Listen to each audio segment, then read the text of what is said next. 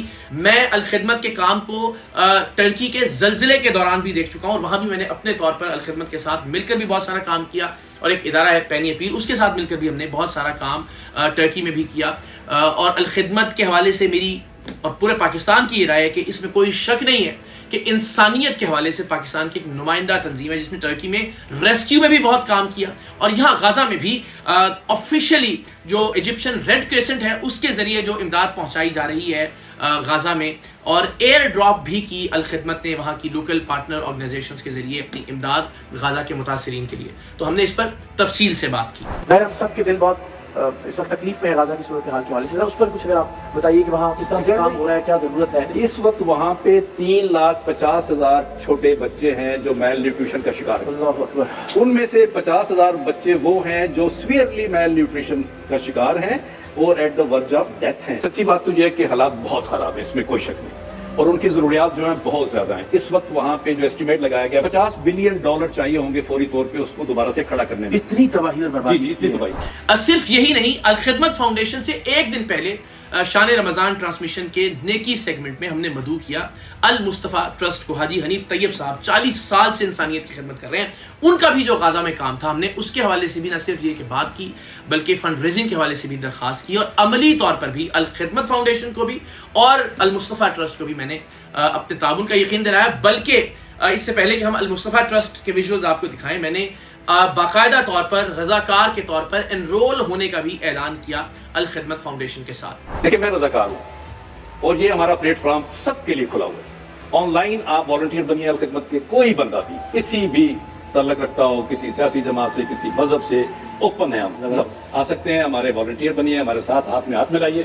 Volunteer ہی نہیں بنے, انشاءاللہ آپ آگے بڑھ کے آپ آفس بیرٹ بھی بنیں گے, اور آپ انشاءاللہ آپ کی ٹیم میں ایک رضاکار کا اور اضافہ ہو گیا. میں تو حاضر رہتا ہوں, ہم سب انشاءاللہ رضاکارانہ طور پر اس میں ضرور خدمات سر انجام دیں. تو جناب اس سے پہلے المصطفیٰ ٹرسٹ کے جو سربراہ ہیں حاجی حنیف طیب صاحب اور ان کے صاحبزادے جو غزہ کے حوالے سے بالخصوص کام کر رہے تھے, ہم نے غزہ کی صورتحال پر نہ صرف بات کی, چونکہ اب وہاں عملی طور پر مدد کی ضرورت ہے. صرف باتوں سے, صرف مذمت کرنے سے بات حل نہیں ہوگی. وہاں پر اب چونکہ اب سیز فائر کے بعد اللہ کرے کہ یہ سلسلہ اگر جاری رہتا ہے تو وہاں بحالی کا کام کرنے کی ضرورت ہے, جس کے لیے $50 ارب ایسٹیمیٹ کیا گیا ہے انیشلی.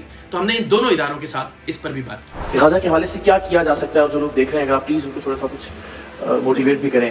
ظاہر ہے کہ جو ظلم ان پر ہوا ہے وہ بیان سے باہر ہے. جی, ہسپتال کے ہسپتال, اسکول کے اسکول, مسجد کے مسجد, چرچ کے چرچ, کوئی بھی چیز جو ہے وہ بچی نہیں ہے, ٹوٹ گئی ہے. اس صرف صورتحال میں کہ جب وہ علاقہ جنگ زدہ ہے, امداد نہیں پہنچ پا رہی, بہت مشکل ہے امداد کا پہنچنا, ذرا اس پہ تھوڑی روشنی ڈالیے. اس کا میں تھوڑا سا بتاتا چلوں کہ یقیناً حالات تو وہاں کے پوری دنیا دیکھ رہی ہے کہ جو حالات ہیں وہاں پہ 32,000 سے زیادہ شہید ہو چکے ہیں لوگ. جہاں پہ ضرورت ہے, جہاں پہ خیمہ بستیاں لگی ہوئی ہیں, یہاں پہ شیلٹر ہاؤسز بنے ہوئے ہیں, وہاں پہ چاہے میڈیکل کی ایڈ ہو, چاہے ان کی روزانہ کا خوراک کا ایک بہت بڑا مسئلہ ہے. کھانا جب پک کے بستی میں پہنچتا ہے, خیمہ بستی کے اندر, تو کتنا رش وہاں پہ لگ جاتا ہے. چھوٹے چھوٹے بچے برتن لے کے اور کھانا لے رہے ہوتے ہیں.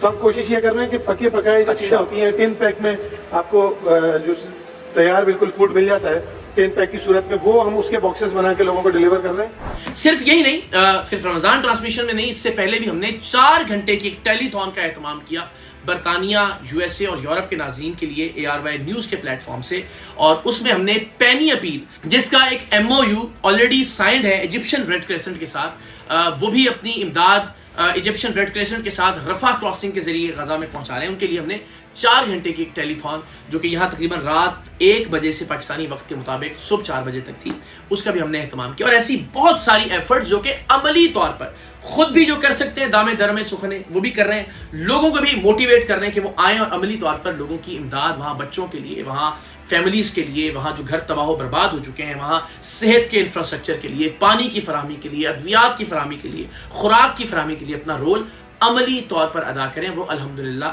ہم کر رہے ہیں اور آئندہ بھی کرتے رہیں گے. آپ سب سے دعا ہے کہ آپ میرے لیے اور وہ تمام لوگ جو اس وقت گراؤنڈ پر کام کر رہے ہیں، وہ تمام آرگنائزیشنز جو گراؤنڈ پر کام کر رہے ہیں، ان کے لیے دعا ضرور کیجیے گا. اللہ تعالیٰ آپ سب کا بھی حامی و ناصر ہو. آپ سب بھی اپنے جذبات کا یوں اظہار کرتے رہیے، آواز بلند کرتے رہیے. ہم بھی انشاءاللہ العزیز اپنے حصے کی آواز بھی بلند کریں گے اور ساتھ ہی ساتھ اپنے حصے کا عملی کردار بھی ادا کریں گے. اور بالخصوص میں نے پھر یہ بات دہرانے کو ضروری سمجھا ہے کہ حق خطیب صاحب کے حوالے سے جو بھی میری یوٹیوب کی آمدن ہے وہ تمام کی تمام آمدن غزہ کے متاثرین کے لیے، اور جو فیس بک سے انکم ہوگی وہ یہاں پاکستانی جو این جی اوز ہیں جو ہیلتھ پر کام کر رہی ہیں، جو تعلیم پر کام کر رہی ہیں، وہ انشاءاللہ ان میں تقسیم کر دی جائیں گی مختلف آرگنائزیشنز کے اندر. آپ دعا کیجیے گا کہ پروردگار جلد سے جلد اس فتنے کا خاتمہ کرے، اور یہ بھی دعا کیجیے گا کہ اللہ کی ذات مجھے استقامت عطا کرے.